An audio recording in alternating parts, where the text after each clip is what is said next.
자, 지난 시간에 이어서 아리랑 가지고 강의를 하겠습니다. 공결로 빠진 학생도 있고 해서 지난 시간 글을 조금 요약하면 아리랑은 현재 필름이 존재하지 않죠. 그렇지만 우리는 아리랑을 알 수 있습니다.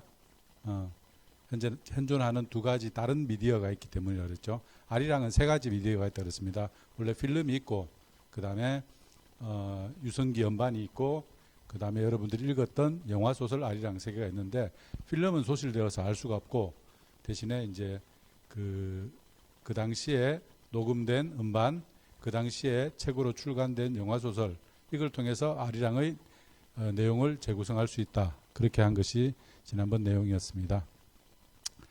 그 사실상 아리랑이라는 것은 장르적으로 굉장히 독특한 성질인데, 극장에서 실질적으로 연행되는 과정에서, 수행되는 과정에서, 공연으로 완성되는 과정에서 그 극장 공간 내에서 변사, 그리고 관객과의 호흡에 의해서 하나의 작품으로 완성되는 과정에서 민족 영화로서 상상되었다라는 것이 아리랑에 대한 어떤 최근의 연구 성과라고 할 수 있습니다.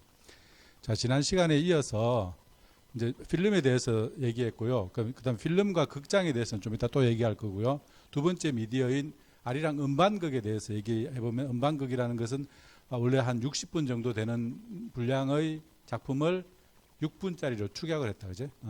근데 당시의 영화는 시각 매체인데, 시각 매체를 어떻게 음반이라는 청각 매체에 담을 수 있었느냐? 그는 변사라는 어떤 동아시아의 특수한 영화 감상 시스템이 존재했기 때문에 가능했다는 거고요. 세 번째가 이제 지난 시간에 이제 얘기했던 영화 소설, 앞부분에서 영화 소설 가지고 얘기하는데, 영화 소설은 그 책 한 권 자체가 하나의 일종의 굿즈 같은 것이고, 그 자체가 하나의 완성된 작품입니다.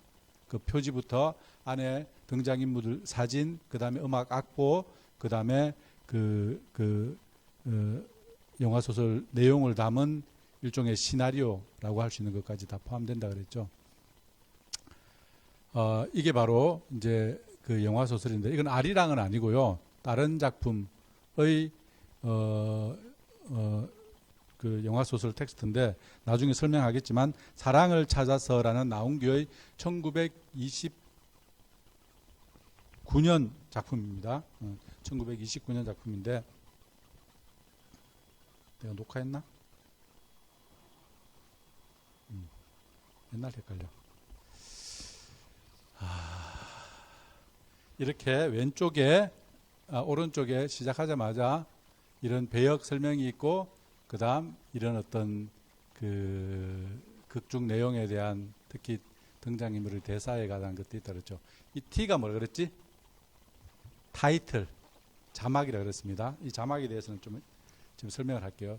영화 소설에서 여러분들 읽었던 거기도 잘 보면 영화 소설 T라고 해서 자막 표시가 되어 있었는데 유심히 안 봤을 거라고 생각합니다. 근데 이렇게 원본을 보면 T라는 글자가 딱 눈에 띄게 나와 있잖아요. 요즘 TV 드라마 보면 여러분들 OTT 아니더라도 공중파를 보더라도 공중파 채널이 그 공중파로 이렇게 그냥 TV로 보는데도 요즘 자막이 드라마 같은 데 나와. 그렇죠. 옛날에는 OTT는 자막 내가 설정해서 이렇게 그 자막을 보든지 안 보든지 이렇게 할 수 있는데, 요즘은 공중파는 내가 선택할 수 없잖아. 자막을 안 보게 설정할 수는 없잖아. 난 자막 안 보고도 보고 싶거든. 특히 자막 중에서 약간 그 뭐라 그럴까, 폐쇄 자막 같은 거 있잖아. 이렇게 상황 설명하는 거, 그건 별로 안 보고 싶은데 불필요하게 보게 되는 경우가 있는데, 어쨌거나 그 영화라든지 드라마의 자막은 언어를 모르는 사람한테 좀 필수적인 요소인데, 한국인 관객한테, 한국인 시청자한테 한국 콘텐츠를 자막 붙이는 거는 요즘 나타나고 있는 현상인 것 같아요.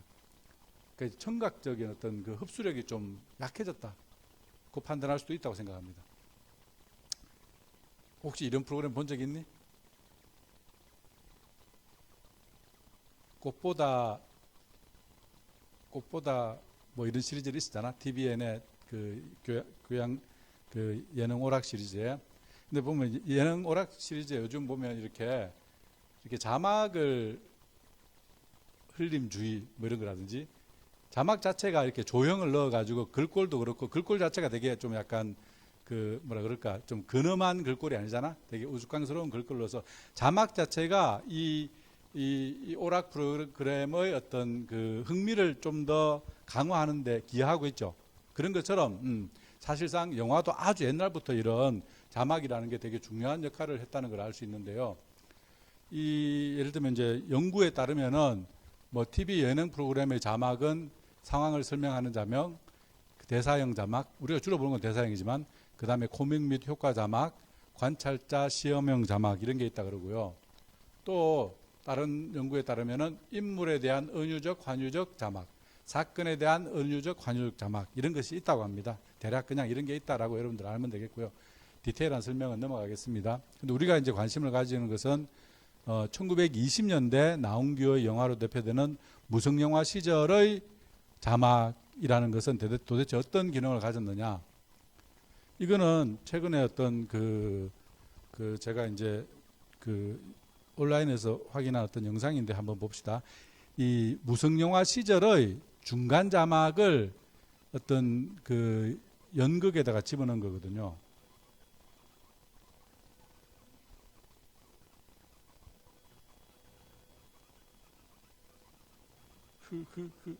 안 된다.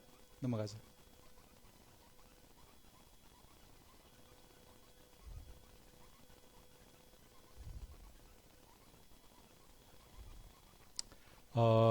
제가 이제 이런 우리 도서관에도 있는데 영화 소설 선집이 이렇게 있습니다. 이게 우리 도서관에 있는데 제가 편집해서 이 1권에 몇 편의 영화 소설 작품이 있어요. 그 영화 소설의 텍스트 여러분들 아까 본 거랑 같은 건데 이를테면 이제 일제 시대 때 무성 영화 중간 자막이 어떻게 나타났는가 이걸 한번 보여줄 텐데 자 아까 자막을 표시하는 영어 대문자가 뭐였지? 타이틀이라고 그러죠. 그죠? 자, 우리 지금 보는 저 밑에 나오는 자막은 뭐라 그래? 영어로? 뭐라 그래? 서브 타이틀이라고 그러지. 아래쪽에 보인다고 그러지? 근데 이제 원래 영화가 처음 등장했을 때 영화의 화면과 화면 사이에 나온다고 해서 그냥 타이틀이라 했어요. 그냥 자막이야. 근데 이제 외국어를 다른 나라 언어를 관객들이 알아들을 수 있는 언어로 지금 여러분들이 누리고 있는 그런 자막들은 서브 타이틀이라 그러지. 아래쪽에 등장하잖아. 그지? 근데 일제시대 때 영화들은 세로 쓰기로 자막을 했기 때문에 서브가 아니야. 오른쪽에 나옵니다. 그리고 또 하나는 그렇게 하면서 거기에 또 서브 타이틀이라는 게 등장했기 때문에 그거를 서브 타이틀을 했기 때문에 이전에 있었던 자막은 서브 타이틀이랑 구별하기 위해서 그냥 타이틀이라 하지 않고 인터 타이틀, 중간 자막이라고 합니다. 사이사이에. 우리가 공연 볼 때 인터미션이라는 말 쓰잖아요. 그때처럼 인터라는 어떤 접두어를 넣어서 인터 타이틀이라고 합니다. 그러니까 타이틀과 인터 타이틀은 같은 용어입니다. 근데 이제 이 인터 타이틀이 사용되었던 무성영화 시기의 자막 중에서 제가 최근에 이제 한국영상자료원이 발굴한 재미있는 영상자료를 하나 보겠습니다. 이렇게 보시면 아까 저기 배우 이름 나왔지, 그지? 이 홍수라는 약간 계몽 영화예요. 내가 이제 변사를 한번 볼게. 어느 한 마을이 있었다. 살기 좋고 그런 마을이었다. 이랬는데 그러나 이 마을에도 항상 풍년이 드는 것은 아니었으니 작년의 일이었다. 이러면서 이제 지금 이렇게 이런 어떤 이제 수학을 하고 있는 걸 하다가 그러나 이런 자막이 이게 중간 자막이야. 알겠죠? 열심히 일하고 있는 한 청년이 있었는데 이렇게 열심히 일을 하지만 제 방을 쌓지 않아 가지고 홍수가 나서 뚝이 넘쳐 흐르면 이렇게 열심히 지은 농사도 아무 쓸모가 없는 것이 된다. 뭐 이런 내용이에요. 그러면서 이 친구가 앉아서 이순태라는 한 친구가 되게 효자인데 지난해 홍수에 아버지도 돌아가시고 농사도 엉망이 되었다. 뭐 이런 내용이 자막이 들어가는 거야. 무슨 말인지 알겠지? 중간 자막이라는 게 어떤 걸 알겠죠? 이런 식으로 자막을 넣는. 우리나라에 이제 있는 그 어떤 한국 배우들이 등장, 작년에 대한 일종의 플래시백이지, 알겠지? 작년에 이렇게 막 홍수가 나가지고 난리가 났었다.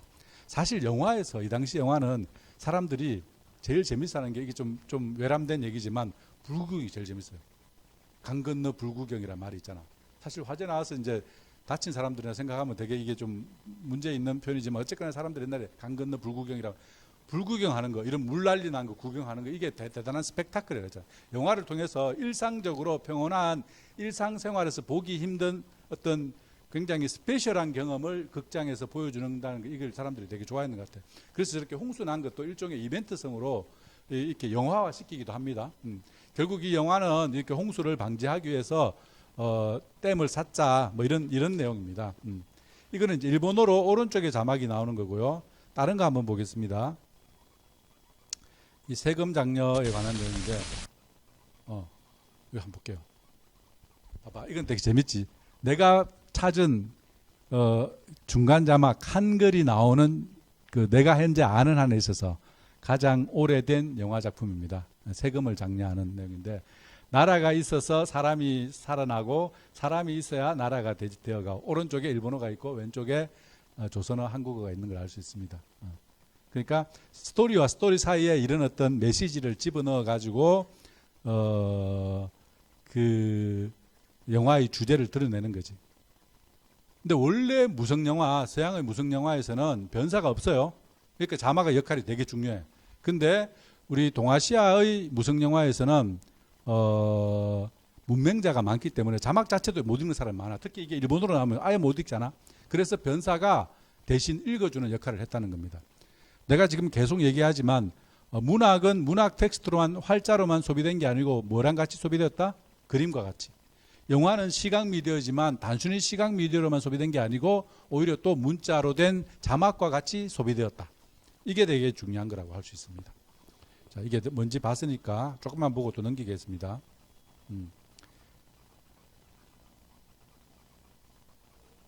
이런 제방도 쌓고 세금을 내 가지고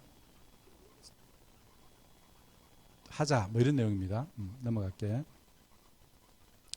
이거는 이제 또 해방 직후에 나온 검사와 여선생이라는 건데, 이게 이제 해방 직전에 희곡 그 드라마와 시나리오 이해 수업 들은 학생들은 알 수 있는데, 일제 시기에 우리나라에서 가장 히트를 쳤던 연극이 사랑에 속고 돈에 울고라는 1936년 연극이 있어요. 그거는 지금은 뭐로 알려져 있냐면 홍도야 우지 마라 이런 작품으로 알려져 있는데, 혹시 알아? 들어봤어? 홍도야 우지 마라 오빠가, 들어봤니? 있다 이런 약간 음악곡으로 나중에 알려진 건데, 그 영화는 뭐냐면 오빠 동생이 기생이 돼가지고 오빠를 일종의 출세시키는 얘기야. 그랬는데 알고 봤더니 나중에 홍도가 이제 사건을 저지르고 오빠한테 잡혀간다 이런 내용이야. 비극이야. 근데 이 검사와 여선생도 약간 거야. 어떤 여선생이 되게 어떤 그 제자를 아껴가지고 공부를 하는 걸 후원을 해서 훌륭한 사람이 됐는데, 나중에 그 이 여선생님이 남편하고 뭐 이렇게 트러블이 나가지고 그 일종의 이제 형사 재판에 가서 검사가 내가 만나게 된다 이런 내용이에요. 뒷부분은 스포일이 되기 때문에 생략하겠습니다. 그래서 이게 바로 그 당시에 해방 이후에 우리나라의 영화에 나타났던 중간 자막이에요. 이게 지금처럼 글로 쓴 게 아니고 이게 붓글씨 같은 걸로 써가지고 이거를 약간 팠기 때문에 약간 뭔가 그 캘리그래피적인 그런 느낌 있지. 한자가 있는데 내가 읽어볼게요. 저는 탈옥수입니다. 부인, 탈옥하여 이틀을 굶었으니 저에게 밥을 좀 먹여주십시오. 뭐 이런 내용입니다. 조금만 한번 볼까요?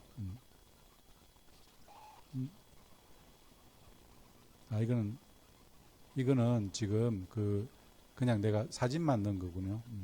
자, 그다음에 서양에서는 어떻게 저기 동도라고 해가지고 뭐 어떤 1910년대에 엄청난 히트 작품입니다. 그 작품에 이게 이제 D.W. 그리피스라고 하는 사람이 쓴 원작 제목은 웨이 다운 이스트, 동쪽으로 가는 길 뭐 이런 뜻인데, 번역될 때는 동도라고 번역돼 가지고 이게 우리나라에 이제 1920년대에 상영된 그 영화인데, 이 그리피스라는 사람은 헐리우드 극영화의 어떤 대부라고 일컬어지는 인물인데 나운규가 그리피스 영향을 많이 받았습니다.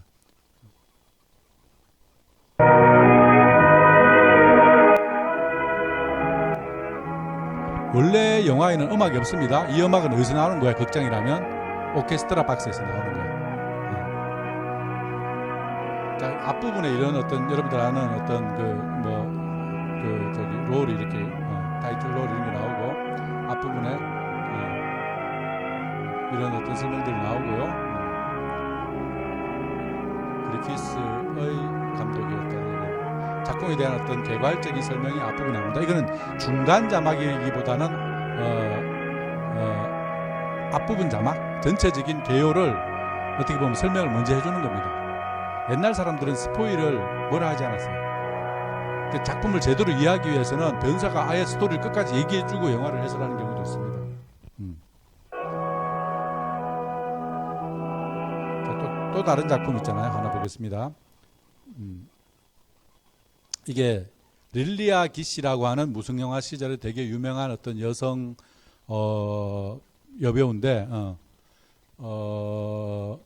오른쪽에 보세요. 그 화면에 이렇게 되어 있습니다.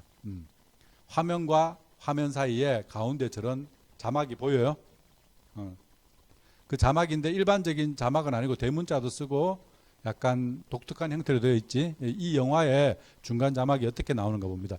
이거는 어떤 약간 심청전 같은 소설이랄까? 어떤 이 여성이 되게 아버지한테 되게 좀 학대를 받다가 그래서 이제 뭐 심부름을 갔다가 구박을 받는데 어떤 중국인 청년을 만나서 도움을 받는다 뭐 이런 내용이었던 걸로 내가 기억하는데 재밌는 것은 이 중국인 역할로 나오는 사람들이 서양 사람이야. 백인이 중국인 역할을 하기 때문에 되게 이질감을 느끼는 그런 작품인데요. 한번 보겠습니다.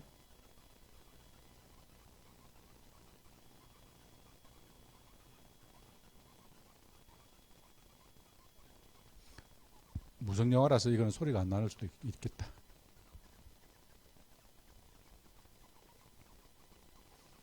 내가 그 링크 깨진 거는 다 저거 한다고 했는데 이거는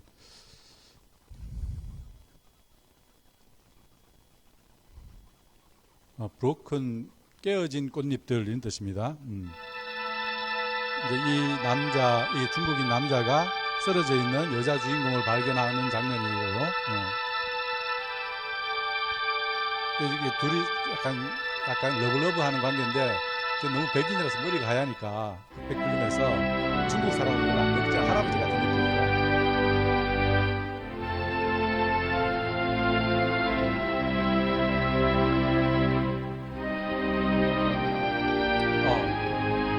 그녀가 지금까지 경험한 최초의 친절함 이런 자막이다. 이 장면이 요약하는 거지. 알겠지?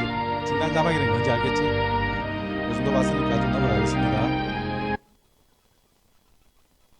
이제 제가 이제 이런 무성영화 시절 영화과 사람들은 역사적인 연구를 별로 안 합니다. 아리랑도 잘 연구를 안 하고 오히려 국문과 사람들이 더 열심히 하는데 이제 이런 연구는 지금 우리나라에서 거의 나밖에 안 하는데 우리나라 이제 무성영화 시절에 내가 이제 나운규의 영화 소설을 봤더니 T라고 해가지고 이렇게 재미있는 자막들이 되게 많이 들어가 있어요. 여러분 다시 읽어보세요. 되게 웃기는 장면들이 되게 많아.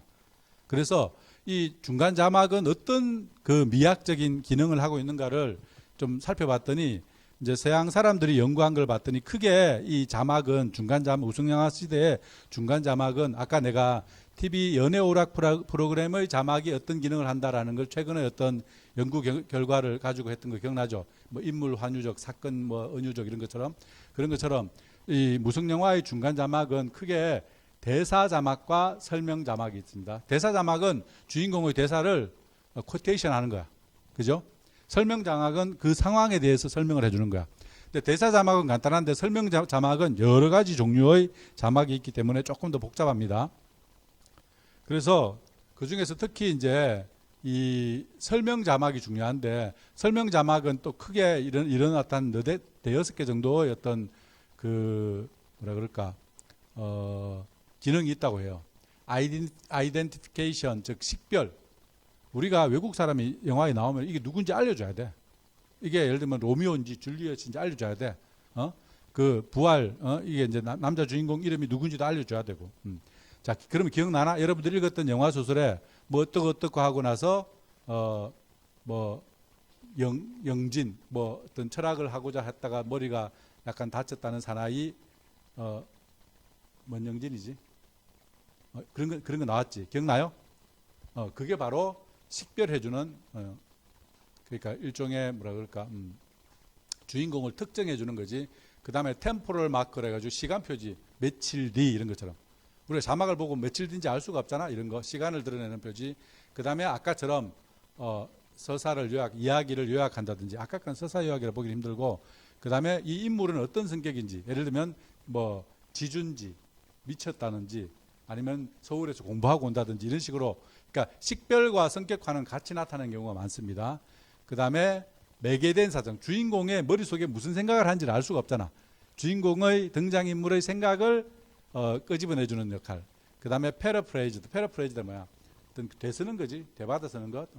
이렇게 직접적인 어떤 그 대사 내용을 요약해서 설명해 주는 것.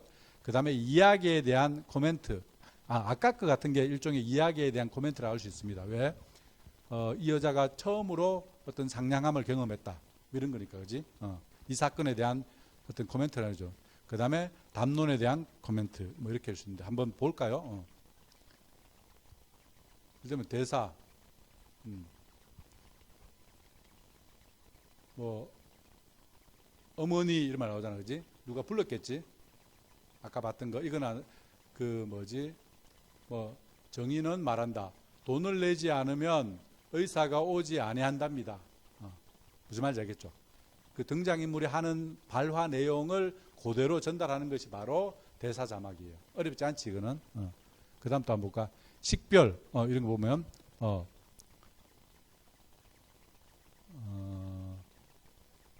뭐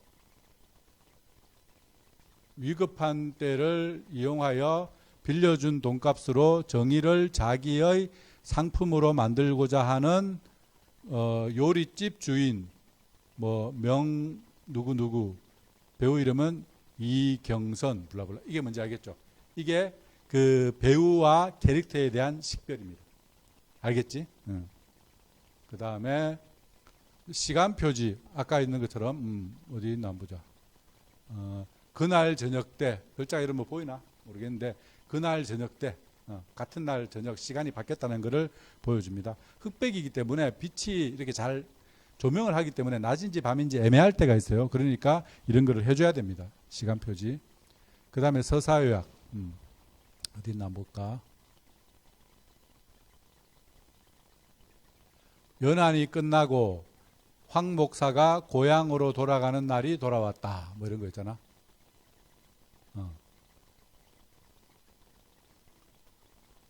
어떤 이야기의 어떤 그 명동 쪽에 있는 어떤 민족 학교에서 학생들을 가르치던 그 교장이 이제 어떤 뭐 교회나 이런 데서 파견이 됐는데 자기 임기가 끝나고 돌아갈 시간이 되었다라고 해서 그 시간을 어떤 이야기들을 요약해 주는 거.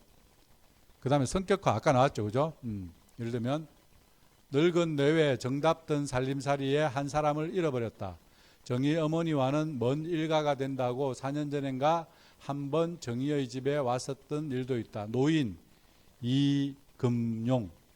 그런데 그러니까 이 노인이 어떤 노인인지를 그 캐릭터를 설명해 주는 겁니다. 성격화, 캐릭터를 설명해 주는 거. 무슨 말인지 어렵지 않죠? 물론 여러분들이 이걸 세로 쓰기를 그냥 그 뭐지 한자가 섞여서 읽기가 힘들 텐데 이런 게 있다라고 말하면 되겠습니다. 그 다음에 이야기에 대한 논평 해가지고 어디나 보자.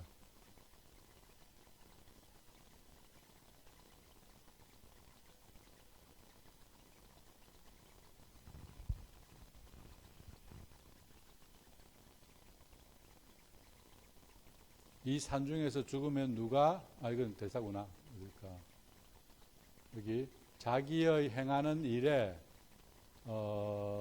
선악의 판별을 붙이려고도 아니한다. 다만 싸워서 졌다는 분한 생각에 죽음도 아끼지 아니하는 무리들은 다시 정가성을 향하여 온다.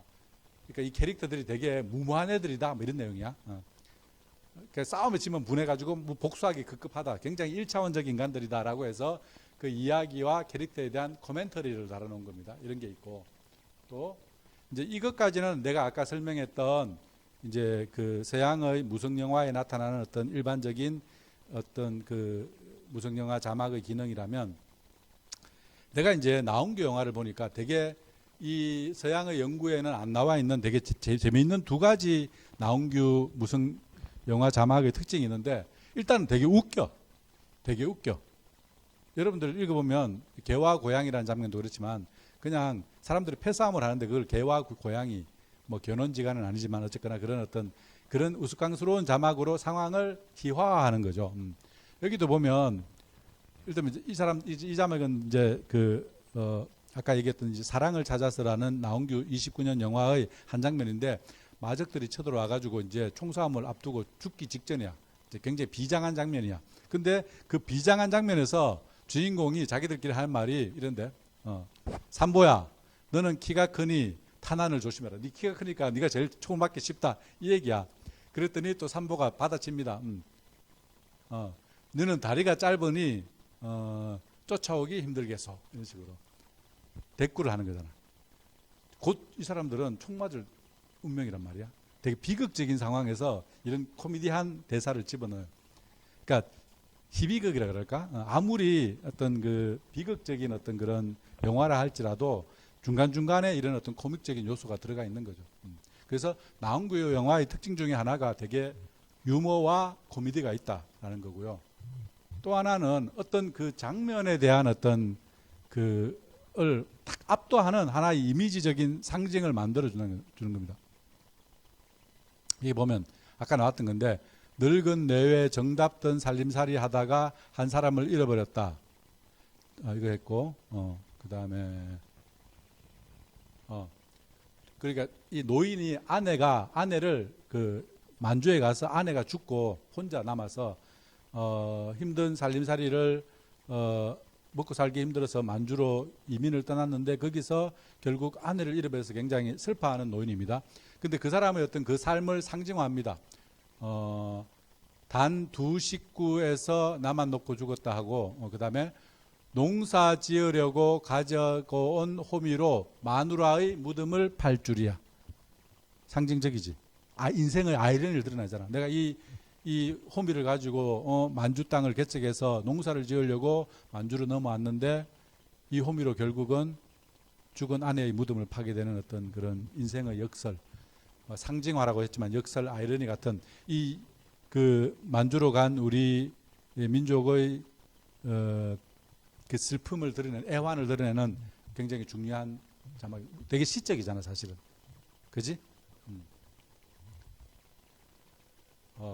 이게 이제 그 나온규 영화에 보면 이렇게 배우들이 막 웃는 장면들이 되게 많이 나옵니다. 영화의 특징 중에 하나예요.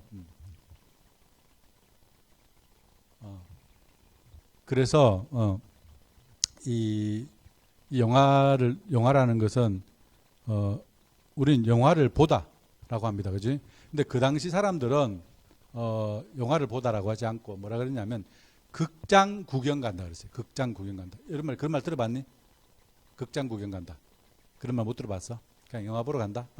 이때 사람들은 단순히 어떤 스크린에 비치고 소리가 나오는 그 영화를 미디어적으로 경험한다 이런 뜻만 아니고 극장에 가는 경험 자체가 되게 중요해. 여러분들 영화는 여러분들 집에서 추석 때 큰 화면으로 OTT로 볼 수도 있고 저기 CGV 가가지고 옆에 남친 여친이랑 같이 가서 볼 수도 있지만 다르지. 그러니까 남친 여친이랑 같이 극장에 영화관에 가서 영화를 보면은 팝콘도 먹으면서 뭔가 이렇게 특별한 경험을 하게 되는 거잖아. 반면에 그냥 집에서 보면은 그냥 집에서 보는 그 경험인 거지. 그러니까 극장 구경 간다는 것은 단순히 영화를 보는 것만 있는 게 아니고 특히 무성 영화 시절에는 보기만 할 뿐만 아니고 실질적으로는 대사라든지 변사의 해설이라든지 혹은 오케스트라 음악을 듣는다든지 해서 듣고 보는 모든 행위가 표현되어 있는데 이 영화 소설에는 그런 어떤 그 영화의 듣기를 위해서 타이틀이라든지 이런 어떤 음악이라든지 이런 것까지도 다 실제로 청각적인 요소도 이렇게 넣어 놓은 거라고 할 수 있습니다. 자, 다시 한번 요약하면 아리랑은 세 가지 미디어가 있다. 그래서 지금 이제 영화 소설에 대한 얘기를 이걸로 이제 끝내겠습니다. 영화 소설에서 특히 주목해야 되는 것은 타이틀이라고 하는 중간 자막이 되게 어떤 중요한 서사적인 역할을 하더라 그런 거고요. 그다음에 이제 필름 이 자체에 대한 얘기를 좀 더 이제 길게 해보겠습니다. 아까 영화 듣보기라고 했지만은 자 이거랑 결정적인 차이점은 이거는 약간 퍼스널하다 했지, 그지? 집에서 혼자 사는 거야. 반면에 이건 뭐야? 내가 특정한 공간에 공동체적으로 이렇게 어떤 극장 구경 가서 하는 겁니다. 극장 구경이 뭐냐? 1920년대 나운규의 영화가 있던 시절에 극장 구경이라는 게 도대체 뭐냐? 그걸 가지고 얘기를 좀 해볼게요. 이제 지금까지 내가 설명한 이 아리랑이라는 영화에 대해서 좀 요약을 해보자면 나는 이건 사실은 이런 얘기는 여러분들 어디 가서도 못 듣는 얘기입니다. 그러니까 아리랑 연구의 어떤 그 뭐랄까 최고 가장 최근의 연구 최전선이라고 할 수 있는데 한번 봐봐. 자, 첫 장면에 개와 고양이라고 해서 패싸움하지. 그래서 이 장르는 무슨 장르다? 액션 장르다. 그 당시의 용어로는 활극이었다. 두 번째, 비극 속에 희극이 있다. 그러면 이거는 코미디 영화인 거예요. 맞죠? 세 번째로 노래가 계속 아리랑 노래가 반복됩니다. 그죠? 그래서 이건 또 한편으로는 뮤지컬 영화야. 내가 그 얼마 전에 그 어디지? 그레이트 개츠비 뮤지컬 봤다는 얘기 했죠. 그 주제가가 있어요. 그 여자 주인공 이름 뭐더라? 데이지 이런 계속 반복되는 노래가 있어요. 내가 노래를 잘 모르는데 그 뮤지컬 한 번만 보면 그 노래는 머릿속에 외워져요. 그 남자가 이 여성을 사랑해서 부르는 사랑의 테마 음악이거든. 블라블라블라 데이지 이것만 기억나. 반복되거든요. 아리랑 이게 계속 반복되면 사람들이 원래도 아는 음악인데 이게 영화 음악 돼가지고 계속 반복하다 보면 마지막 영화에서 주인공이 잡혀가는 부분 되면 그때 되면 관객들은 이미 노래를 다 외우고 있는 거야. 그게 되게 중요한 경험입니다. 그게 어떤 역할을 하는지 이따 좀 설명을 할게요. 그런 점에서 이 영화는 뮤지컬 영화다. 사실 한국 영화사 국사학과의 학생들은 내 수업을 꼭 들어야 되는데 국사학과는 한마디로 얘기하면 국뽕으로 먹고 사는 학문이야. 국어국문학과도 국어 이런 거는 국뽕으로 먹고 사는 학문이야. 문학은 국뽕으로 더 이상 먹고 살기 힘들어. 그래서 우리는 더 이상 이제 국뽕을 안 해. 그러니까 아리랑은 지금까지 한국 역사에서 한국 영화사에서 민족 영화라 그랬어. 내셔널 필름이라 그랬어. 국뽕 영화라는 거야. 민족의 순환을 그린. 내가 YTN 다큐 올린 것도 민족의 순환 어쩌고 저쩌고 나 제목이 그렇게 잡혀 있어. 그렇게 해야 팔려. 내가 송기정 책 번역했는데 별로 안 팔려. 왜 안 팔리냐? 송기정을 민족의 영웅 국뽕으로 그리지 않았거든. 이 사람의 내면의 고뇌를 그렸거든. 왜 친일을 해야 되는가를 그랬거든. 그러니까 안 팔려. 아쉽게도. 그래서 이거는 국뽕 영화가 아니고 액션 영화, 코미디 영화, 뮤지컬 영화고 내용적으로 보면 어떤 계급 간의 갈등을 민족 갈등이 아니잖아. 5.25 전상민과 그 다음에 그 영희 또 누구야 남자 주인공 누구야 미친 영진이 이 어떤 소장농과 지주 그리고 마름 사이의 계급적 농민 계급의 갈등이잖아. 이거는 여러분들 잘 아는 카프 문학의 농민 문학의 주제예요. 일본 사람 한 명도 안 나와 이 영화에는. 여러분들이 적어도 읽었던 그 영화 소설에서는 해방 이후 리메이크한 버전에서 일본 사람을 등장시킵니다. 그 다음에 또 이제 중요한 것은 스타일상으로 보면 아까 얘기했던 그리피스 같은 어떤 그 당대 최고의 영화 감독의 영향을 받은 헐리우드 스타일이라는 거야. 할리우드 영화의 압도적인 영향하에서 만들어져서 영화가 굉장히 뭐라 했지? 스피디하다. 그 이전의 조선 영화는 굉장히 템포가 높고 지루했대요. 근데 나운규가 굉장히 템포가 빠르게 서사를 진행시키면서 재미있는 영화를 만들었다고 합니다. 그래서 이게 나운규의 똑똑한 점이다. 라고 얘기할 수 있습니다. 자, 퀴즈에 냈던 문제. 이 작품에서는 아리랑이 몇 번 나오느냐. 내가 본 걸로는 한 5번 나옵니다.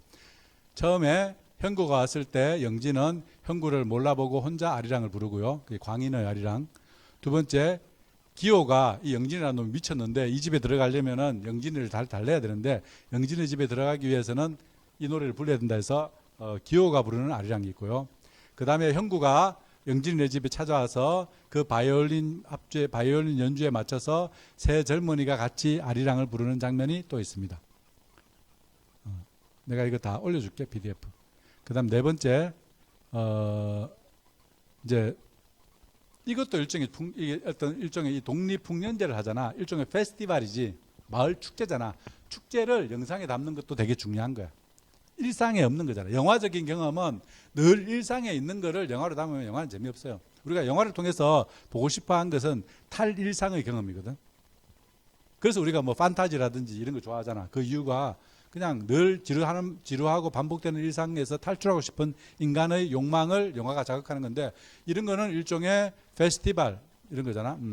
그래서 꽹과리 피리 소리에 맞춰 형구와 영진 농민들이 또 아리랑 타령을 부른다 이렇게 나옵니다. 마지막에 아리랑 고개에서 이제 영진이 체포되는 마지막 장면. 사실 잘 생각해보면 아리랑 고개 여기 있지. 저기 성신여대 넘어가는 거기 고개, 그게 아리랑 고개잖아. 거기에 극장 하나 있습니다. 아리랑 문화센터라고. 자오가 나는 아리랑 100주년을 맞이해서 하나 책을 내겠습니다. 꼭 사주세요. 근데 지난 시간에 빠진 학생도 있기 때문에 다시 한번 요약하면, 근데 이제 우리가 잘 알고 있는 본조 아리랑이라는 노래는 원래 전국적으로 알려지지 않은 노래인데, 나훈규가 이 음악을 이 영화에 써가지고 이거를 어떤 핵심적인 어떤 음악으로 사용해야 되겠다고 생각을 했다 그러잖아.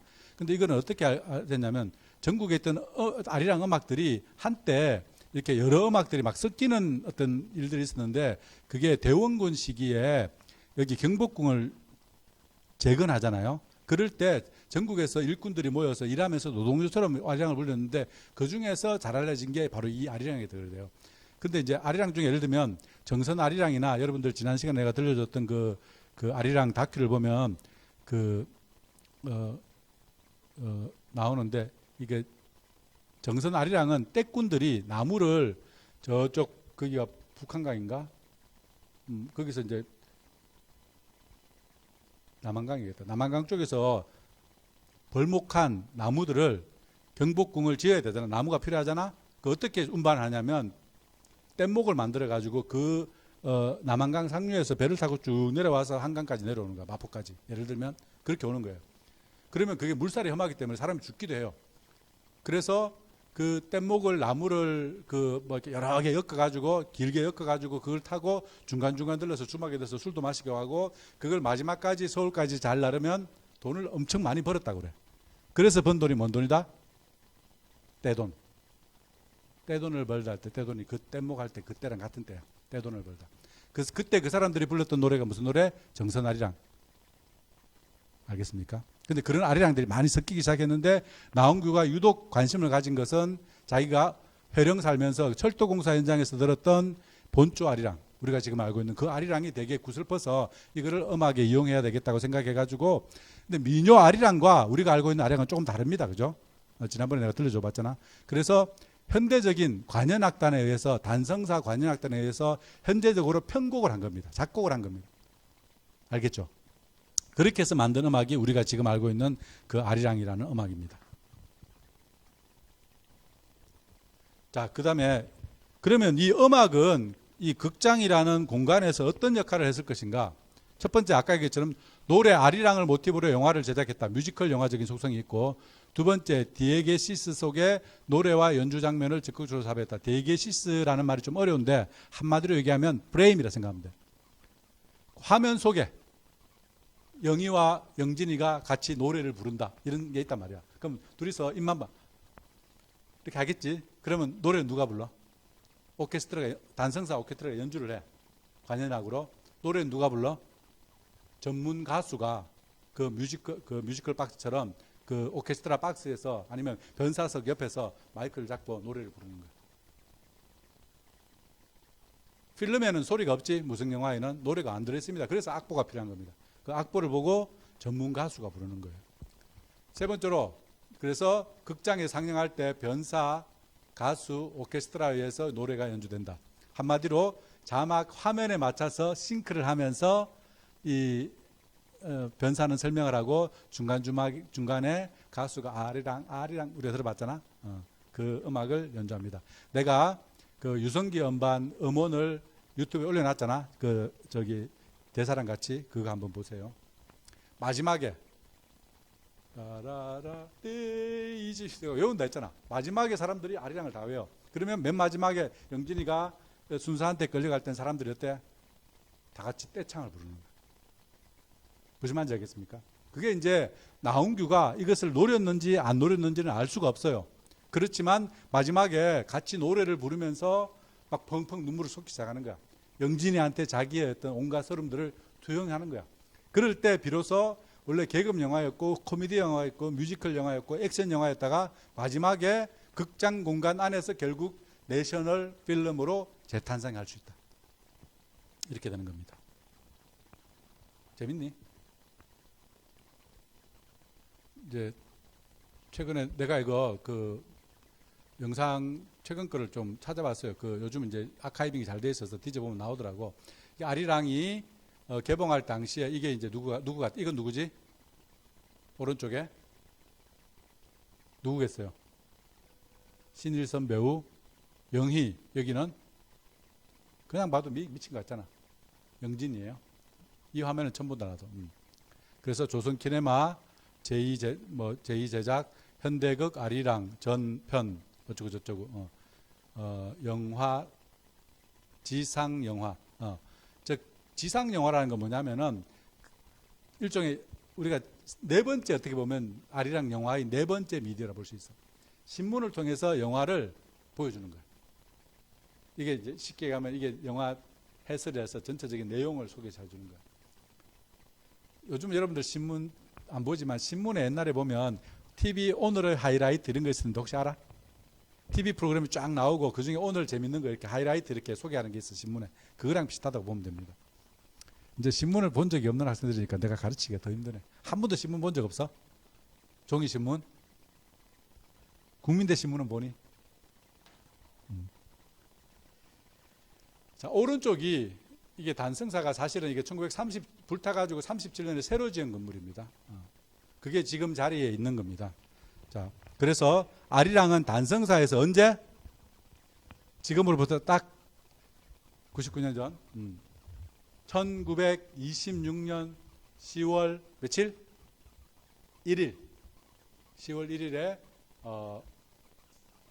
단성사에서 이 영화가 상영이 됐습니다. 그러니까 아리랑은 단성사와 뗄 수 없습니다. 내가 누차 얘기하지만 20세기 한국의 모든 영화는 특정한 극장 공간과 결부되어 있다. 내가 어쩔 수가 없다를 아무 데서나 볼 수 있는 게 아니란 말이에요. 특정한 극장에서만 볼 수 있었던 겁니다. 사진 좀 보여줄게. 이건 해방 이후의 단성사야. 아까 앞에 있던 게 이제 만들어졌을 시기의 단성사야. 그죠? 오른쪽에 이렇게 층마다 이렇게 동그란 그런 게 있지, 그지? 요거는 막혔나 보다. 위에 이렇게 돼 있네. 요건 그대로 남아있지. 3층에 동그란 저기 창은 그대로 남아있지. 똑같죠, 그죠? 맞아요? 해방 직후에 한글로 돼 있잖아. 이 서양 영화 들어오던 아직 그 한복 입고 있던 한 50년대 해방 직후거나 50년대 사진이 할 거예요. 지금 한국 영상자료원에서 볼 수 있는 가장 오래된 단성사 사진이에요. 스틸 사진으로 남아있는. 이거는 무슨 작품? 영화 서편제 들어봤니? 소설 있잖아, 그지? 내가 우리 저기 수업 과제로도 이거 해보라 했는데 이때 단성사가 미어 터졌던 장면. 아리랑 이래로 그 다음 미어 터졌어. 아리랑 당시에 기마경찰 출동했다 했잖아. 서편제 때 서편제가 우리나라 최초로 100만 관객 돌파. 이 당시는 전산화가 안 됐어요. 그래서 세금을 탄료하려고 사실은 막 그 실제보다 축소하고 막 그래서 이때의 100만은 지금의 1000만이다. 최초로 100만을 관객이 몰린 영화. 그리고 지금처럼 여러 극장이 걸리지 않아. 서울 같으면 단성사 또 몇 군데만 걸려. 멀티플렉스 다 영화를 걸지 않았어요. 1993년이었어요. 내가 대학원 1학년 때 대학원생 동기들하고 같이 보러 갔던 기억이 납니다. 그 다음에 이게 얼마 전에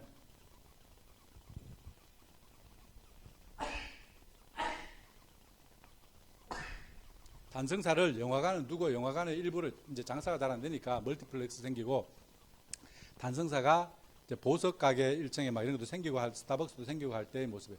극장으로서 남아 있다가 지금은 아예 이제 이런 것도 이제 극장 공간은 사라져 버리고 이때만 해도 극장 하자 마라톤 이런 거 했잖아, 그지? 근데 이제 지금은 이렇게 되어 있습니다. 지금은 그냥 옛날에 극장이었다고만 남아 있습니다. 종로 2가하고 3가 사이에 거기에 있습니다.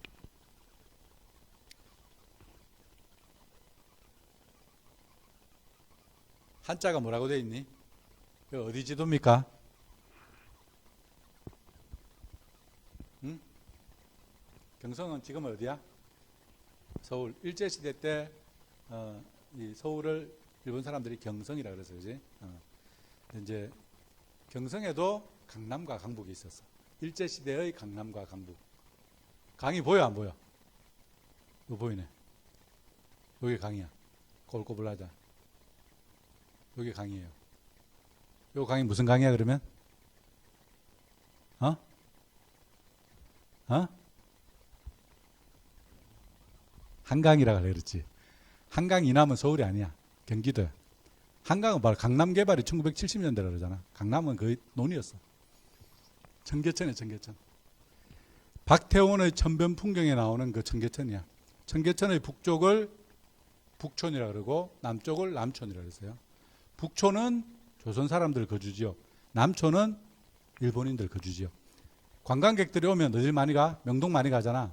그게 이제 청나라가 들어오고 그 다음에 일본이 들어오고 나중에 이제 용산으로 미군이 들어오지만 이 땅이 우리 근대사의 비극의 공간이야.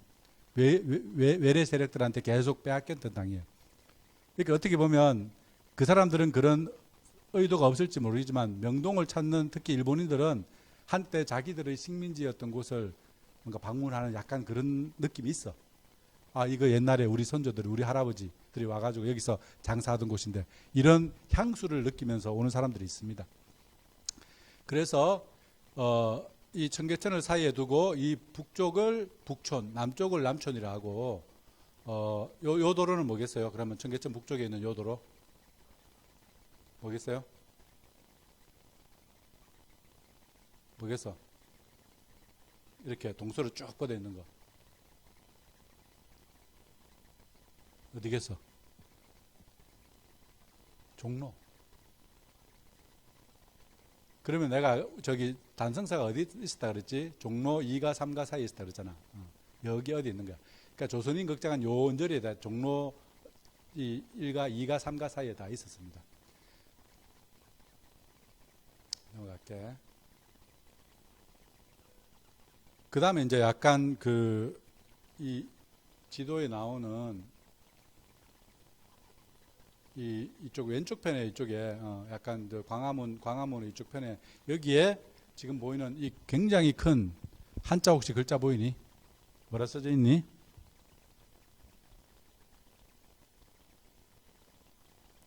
청춘좌 공연 이렇게 돼 있어. 청춘좌. 이 극장의 이름은 동양극장이고요. 동양극장에서 주로 연극을 하던 단체 이름이 청춘자인데 아까 얘기했던 사랑에 속고 돈에 울고라는 그 연극을 했던 데가 바로 이 동양극장입니다. 그 연극을 했던 극단이 청춘좌예요. 이 객석이 한 1000만 정도 들어가는 객석이었대요. 사랑에 속고 돈에 울고 할 때는 이 객석을 꽉 채웠다 그래. 지금은 없어졌어요. 현대그룹이 가지고 있다가 아마 문화일보 사옥으로 만들어졌다고 내가 알고 있는데 지금은 사라졌습니다. 그러니까 북촌에 조선극장, 우미관, 단성사 이런 영화 상영관, 그 다음에 연극 상영하는 연극 전용 극장 이런 것들이 많이 있었고요. 이 청춘자가 동양극장에서 공연하기 이전에는 가장 큰 공연장이 어디냐면은 부민관이라고 있습니다. 부민관, 시민회관 이런 거야. 어디냐면은 지금 서울특별시 의회, 시청 건너편에 서울특별시 의회 되게 높은 꿀뚝이 하나 있어. 그런 게 있는데 지나가다 한번 보세요. 그 건물이 부민관 건물. 지금은 아마 의사당 건물로, 시의회 의사당 건물로 쓰이지 않나 싶은데 거기도 아마 수백 명, 거의 한 수천 명 들어갔던 걸로 기억하는데 정확하게 내가 기억은 안 나고. 그래서 북촌극장 여기 잘 보면 요게 우미관이었습니다. 우미관도 여러분들 종로 2가 잘 걷다가 잘 보면 그 젊음의 그림과 뭔가 있잖아. 그 언저리 지나가다 보면 우미관 예터라고 나와 있습니다. 장군의 아들이라고 김두한을 주인공으로 한 그 영화가 있는데 그 영화의 무대가 되는 게 바로 이 우미관이라는 극장입니다. 그다음에 여기 단성사 아까 봤던 단성사라고 되어 있지. 그러니까 북촌에는 이런 주로 할리우드 영화를 상영하던 조선인 극장이 있었고요. 그러면 북촌에 조선인 극장이 있으면 남촌도 있을 거 아니야? 남촌에는 그럼 일본인 극장이 있었겠지. 내가 대학 1학년 때 89년인데 그 버스 정류장이 종로 1가였는데 종로 2가였나? 화신 앞이라 그랬어. 화신 앞. 들어봤니? 들어봤어? 못 들어봤지? 나는 왔을 때 이게 뭐지 했더니 옛날에 거기가 화신백화점이 있었어요. 그 건물이 지금 국세청 되게 종로타운가? 높은 빌딩 있는 거 있잖아. 종각역에 되게 제일 높은 빌딩. 그 언저리에 화신백화점이라고 우리나라의 그 거의 뭐 저기 우리나라 자본으로 만들어진 백화점이 있었는데 그 백화점터가 화신 앞이라고 했던 겁니다. 그러면 반면에 남쪽에는 어떤 백화점이 유명하냐? 지금 롯데 백화점 있잖아. 롯데 영플라자 있지. 여기 일본인 자본이 들어와서 만든 백화점이에요. 뭐 미나카야 백화점 이름도 잘 생각이 안 나는데 그런 게 있고, 그 다음에 지금 신세계 백화점 알아요? 본점 분수대 있는데 알아? 남대문에서 이렇게 저기 시청 쪽으로 이렇게 가는 방향에 신세계 백화점 본점이 있어요. 알아요? 남산 올라가는 쪽에. 그 본점은 일제시대 때 미츠코시 백화점. 미츠코시 백화점은 긴자에도 있고 또 어디 있지? 미츠코시가 신주쿠가도 있습니다. 근데 그 미츠코시 백화점 여러분들 학교 다닐 때 배우지 모르겠지만은 이상의 소설 날개에서 옥상에 올라가서 한번 날아보자 이런 장면 나오잖아. 그때 이상이 갔던 곳이 바로 이 미츠코시 백화점이에요. 그 이상의 발걸음이 되게 이상해. 왜? 박태원의 소설가 구보시의 일일에 백화점이 나오거든요. 에스컬레이터가 등장해. 그게 화신백화점이야. 근데 이상은 하필이면 조선인 극장을 안 가고 일본인들 다니는 그 백화점에 가서 날 잡아요. 이상은 국적 개념이 되게 약해. 민족 에스닉 개념이 되게 약했다고 볼 수 있습니다. 어쨌거나. 그 다음에 이 건물 본 적 있어요? 명동 가면 이거 볼 수 있어? 이번 학기에 우리가 이 수업 시간에는 이거를 못 보러 가지만 학생들하고 내하고 공연 보러 갈 때 한 번씩 꼭 들르는 게 이 명동에 있는 가장 땅값 비싼, 한때 우리나라에서 가장 땅값이 비싼 땅이라 그래서 지금은 강남으로 넘어갔지만 강북에서 땅값이 제일 비싼 곳에 이런 그 공영 극장이 있습니다. 국립극단 명동예술극장. 가본 적 있어요? 지금 명동예술극장이라고 적혀 있지. 그럼 이거는 남촌의 극장이었겠어요? 북촌의 극장이었겠어요? 청계천 북쪽. 여러분들 방향 감각이 없니? 청계천 북쪽이야, 남쪽이야? 롯데백화점, 명동 이거 전부 다 일본인들 타운이었어요. 그러니까 일본인 극장이었습니다. 근데 옛날에 우리가 1993년에 중앙청이라 가지고 조선시대 그 조선총독부 건물 일제시대 때 조선총독부 건물을 우리가 저거 해버렸거든. 부숴버렸잖아. 근데 이거는 2009년인가 리모델링 하면서 옛날 모습을 그대로 남겼어요. 한번 볼까? 이렇게 되어 있습니다. 36년에 만들어졌다고. 거기 보면 요 언저리에 보면 여기 붙어 있는 겁니다. 이렇게. 명동예술극장은 36년 영화관 명취좌로 시작되어 해방 후 시공관 국립극장으로 73년까지 명동 문화예술의 메카로 자리 잡았다. 그 역사는 그대로 문화예술의 거리, 낭만의 시대 자체였다라고 이렇게 되어 있습니다. 똑같지? 이렇게 위에서 보면 이렇고요. 이게 바로 그 모습이고, 이게 일제시대 때 찍었던 명동예술극장의 모습입니다.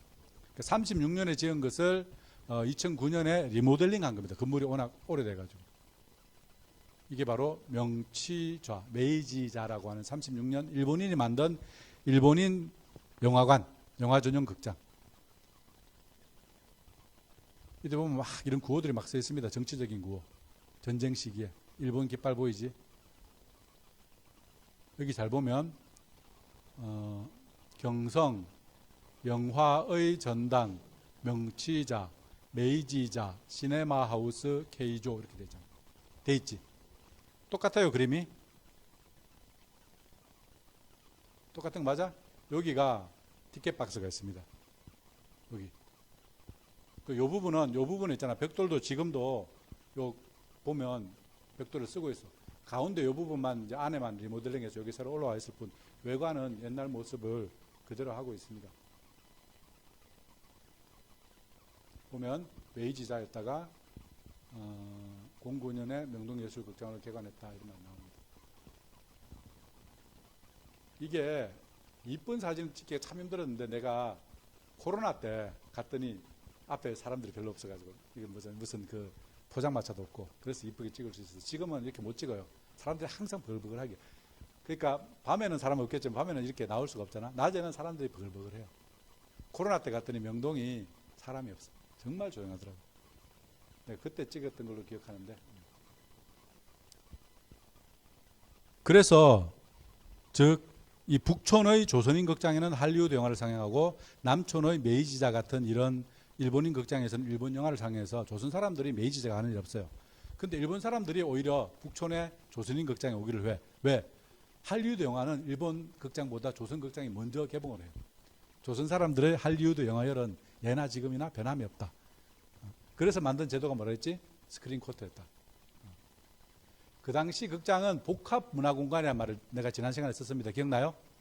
복합문화공간은 것은 극장에 가서 그냥 영화 한 편만 보는 게 아닙니다. 이를테면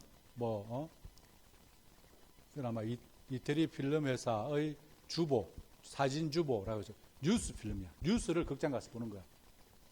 지금 우리가 TV로 뉴스 보면 되지만 이 당시는 뉴스 동영상을 볼 수가 없어요. 서양의 전장이 2차 대전, 1차 대전 나고 있는데 어떻게 이제 알 수가 없습니다. 그 다음에 맹진핫지, 연속 활극, 액션 영화라는 거지. 12편, 24권. 이건 뭐냐면 연속 활극이라는 건 뭐냐면은 연속극이라고 들어봤지? 여러분들 지금 뭐 월화 수목 이런 시리즈 연속극이라고 하잖아요. 옛날 말로. 연속극이라는 것은 영어로 하면 시리얼이거든. 한 뭐 세 달 정도 계속 영화를 보는 거잖아. 드라마를 보는 거잖아. 이 당시는 TV가 없잖아. 그럼 뭐지? 극장에 가서 TV를 보는 듯이 연속적으로 보는 거야. 오늘 1부를 보고 내일 2부, 3부, 4부 이어져서 여기 보면 뭐라 했지? 12편 연속으로 본다는 거야. 12편이 있다는 거야. 띄엄띄엄. 그러니까 일종의 극장에 가서 연속극을 봤다 이런 거죠. 그다음에 대검 협전 시라노 이런 작품, 뭐 영화. 근데 그 당시 식민지 극장은 그러니까 영화만 보는 게 아니라 뉴스도 보고 코미디도 보고 연극도 보고 노래 부르는 것도 보고 하는 되게 복합적인 공간. 이게 25년 1월 10여 년 전에 이 극장의 프로그램입니다. 오늘의 극장 프로그램. 알겠습니까? 굉장히 재밌는 걸 많이 했잖아. 베라돈나 전 9권. 9권이라는 것은 필름이 9개라는 뜻이야. 또 뭐 있지? 백장미 전 10권. 그러니까 필름 10개짜리라는 뜻이거든. 희극, 크레오파트라. 맞나? 희곡. 안토니오와 크레오파트라 전 2권. 이건 짧은 거겠지? 코미디화한 거겠지? 극장에 한 번 가면 다양한 종류의 한 편만 딱 보고 나오는 게 아니라는 거지. 이렇게 나왔습니다. 북쪽의 극장들이고요. 나홍규가 영향을 받았던 이 그리피스라는 영화 감독은 굉장히 어떤 스케일이 큰 영화를 많이 찍고 템포가 빠른 영화를 찍었다고 합니다. 그리고 이제 이 로빈 훗에 나오는 더글라스 페어뱅크스라는 유명한 할리우드 배우인데 나홍규가 이 사람의 연극을 흉내냈다고 스스로 밝혔습니다. 잘 한번 보세요. 이 장면이랑 좀 비슷하지 않니? 나홍규는 선 굵은 연기를 하는 사람이에요. 한마디로 얘기하면 나홍규는 어떤 디테일하고 섬세한 감정 연기를 하는 사람이 아니야. 흑백 영화에는 디테일하고 섬세한 감정 연기를 할 필요가 없어. 왜? 대사가 없어. 이렇게 하면 돼. 그냥 하면 변사가 알아서 다 해주잖아. 연기를 잘할 필요가 없어. 그냥 이렇게 몸짓을 과장되게 크게 하면 돼. 그래서 흑백 영화 시절의 스타들이 유성 영화, 발성 영화 시대로 가면은 그 음악에서 이렇게 쫓겨난다고 합니다. 왜? 이제 발성 연기가 서툴렀어. 연기를 잘 못했던 거야. 발성 연기를 못해도 됐단 말이야. 무성 영화 시절에는. 근데 어쨌거나 나홍규는 이런 페어뱅크스 그리고 그리피스 이런 감독 페어뱅크스 같은 그런 배우의 선굵은 연기, 스피디한 연출을 흉내내어서 그걸 조선 영화에 적용해서 굉장히 데이트를 했다. 헐리우드를 직수입했다. 아리랑이라는 한국적 소재에다가 서양의 스타일을 입혔다라고 할 수 있습니다. 그래서 최근에 조선 영화와 할리우드, 할리우드 프리즘 이런 식으로 조선 영화가 어떻게 할리우드 영화에 영향을 받았는가 이런 연구들이 좀 나오고 있습니다. 이 사랑을 찾아서 내가 아까 얘기했던 그 영화 소설 계속 설명했던 그 영화인데요. 무슨 장면 같아요? 사람이 죽었고 세 명이 슬퍼하고 있지, 그지? 총 맞아 죽은 장면입니다. 이게 총싸움하는 장면이에요. 사실은 이게 이제 KMDB라고 해서 한국영상자료원에 사랑을 찾아서라고 되어 있어 설명을 보면 여기 나와 있잖아. 한번 하연이가 한번 읽어봐봐.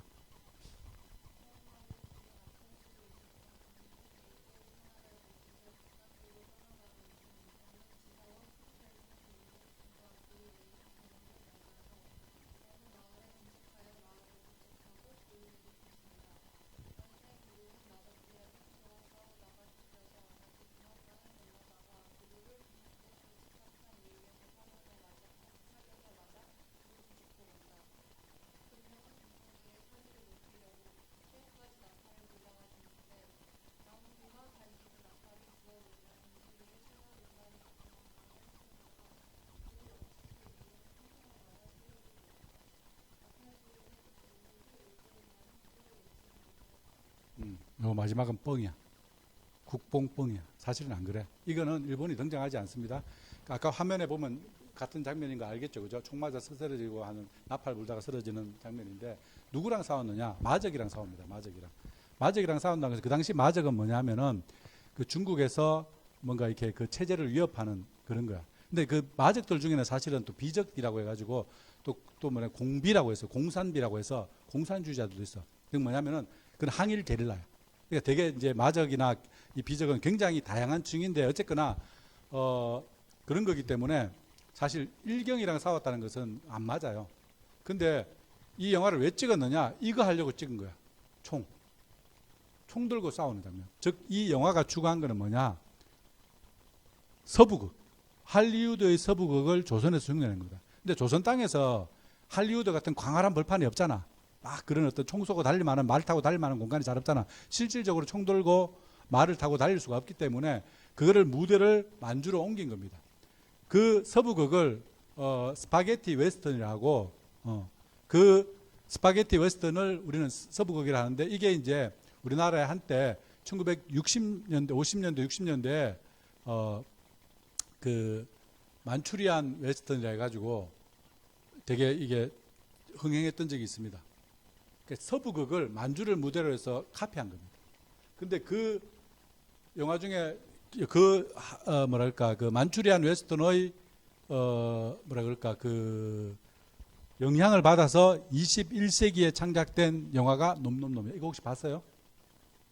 이게 약간 서부 영화 같잖아. 막 그 기차 타고 달리고 막 총 쏘면서 말 타고 달리고 그런 거잖아.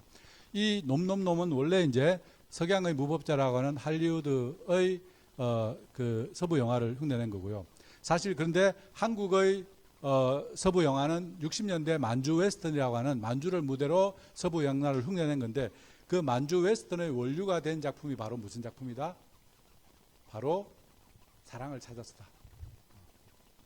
사실 이건 독립운동하는 영화가 아니고 총 쏘고 하는 어떤 갱스터 영화 비슷한 거야. 주인공들은 갱스터가 아니고 갱스터랑 싸우는 주인공을 그린 거야. 독립운동 영화가 아닙니다. 총 맞아 죽는 게 일경의 총에 맞아 죽는 게 아니고 저런 마적들의 총에 맞아 죽는다는 겁니다. 그러니까 스타일을 할리우드 스타일을 뺏겨온 겁니다. 재밌으니까 사람이 총 쏘고 이런 걸 극장에서 좋아하니까 싸움하는 걸 제일 좋아하잖아. 액션. 일제시대 때 망루의 결사다라는 일종의 어떤 친일 영화가 있거든요. 망루에서 그 일종의 뭐랄까 그런 비적들, 즉 그 만주국을 위협하는 중국의 비적대의 습격을 막는 뭐 이런 내용인데요. 한국하고 일본이 같이 만든 영화인데 이거는 친일 영화예요. 한마디로 얘기하면 일본의 어떤 그 만주국을 지키려고 하는 어떤 그런 내용을 담고 있는데 사실은 이거는 이 뷰 게스테라고 하는 게리 쿠퍼라는 사람이 나오는 이 할리우드 영화를 흉내낸 거죠. 이봐, 막루가 나오잖아. 그러니까 이 당시에 이게 1944년인가 작품인데 일본은 미국하고 전쟁을 벌이고 있었어요. 태평양 전쟁. 적국이야, 미국이. 맞죠? 적국의 영화인데 그 영화의 스타일을 베껴오는 거야. 내용은 정반대로. 일본의 프로파간다 영화를 만드는데 스타일을 할리우드 영화를 흉내를 내고 있는 겁니다. 이게 뭔가 이렇게 영화라는 게 내용상에 있어서 어떤 스타일의 역사라는 게 독특한 어떤 역사가 있어서 나홍규는 아리랑이라는 영화를 만들었는데 그거를 우리는 내셔널 필름이라고 생각하지만 실제로 내용은 원래가 내셔널 필름이 아니고 코미디, 액션, 그 다음에 뮤지컬적인 영화인데 그리고 할리우드 영향을 받은 영화인데 그것이 극장에서 수행되는 과정에서 내셔널 필름이 됐다 그랬잖아. 사실은 할리우드의 압도적인 영향을 받은 작품이에요. 할리우드 영화예요, 사실은. 이거 내년에 다큐멘터리 만들지 몰라. 내가 저기 KBS PD랑 같이 얘기를 하고 있어. 근데 되게 이제 아리랑에 대한 새로운 해석이거든요. 그렇게 보면은 우리가 하나의 작품을 해석한다는 것은 그 20세기에는 너무 우리나라의 모든 문학 작품도 그렇고 영화도 그렇고 어떤 민족 서사 속에 넣으려고 했습니다. 윤동주도 어떻게 보면 민족적 어떤 시인, 항일 시인 이렇게 우리 때 배웠거든. 근데 잘 읽어보면 윤동주는 항일 별로 없습니다. 동주라는 영화 보면 윤동주는 되게 섬세한 시인의 심성을 가진 사람이고 항상 그 뭐랄까 저 사촌 동생 몽규한테 약간의 컴플렉스를 느끼는, 자기는 독립운동을 적극적으로 참여한 사람은 아니었거든. 내가 그걸 할 수 없다는 걸 알고 있고 그런 사람이었거든. 그런데 그런 사람이 시조차도 쓰기 힘들게 된 어떤 그런 상황을 고발하고 있는 거죠. 아리랑이라는 영화도 내용은 조선적인 정조를 다뤘지만 스타일은 할리우드 스타일이었다라는 것이 오늘 아리랑 영화에 대한 어떤 결론입니다. 최근에 일제시대 때 있었던 필름들이 중국, 러시아, 뭐 미국 이런 데 곳곳에서 발굴돼 가지고 DVD로 이렇게 나옵니다. 한국 영상자료원 네이버 검색하거나 유튜브 영상 검색하면 이런 영화들 여러분들 볼 수 있습니다. 그래서 한때 제목이 이게 발굴된 과거잖아. 그냥 이름으로만 남아 있었는데 그 내용을 잘 몰랐던 영화들이 필름으로 발굴이 돼서 한때 이 영화 연구의 붐이 일었고요. 내가 아까 봤던 그 사랑을 찾아서 같은 영화는 필름은 없습니다. 영화는 없습니다. 근데 영화 소설이 있어가지고 내셔널 필름으로 봤는데 내가 보기에는 내셔널 필름이 아니고 액션 필름이다. 만주 웨스턴의 전사였다라는 것이 그 연구의 결론입니다. 오늘은 이 정도로 마무리하겠습니다.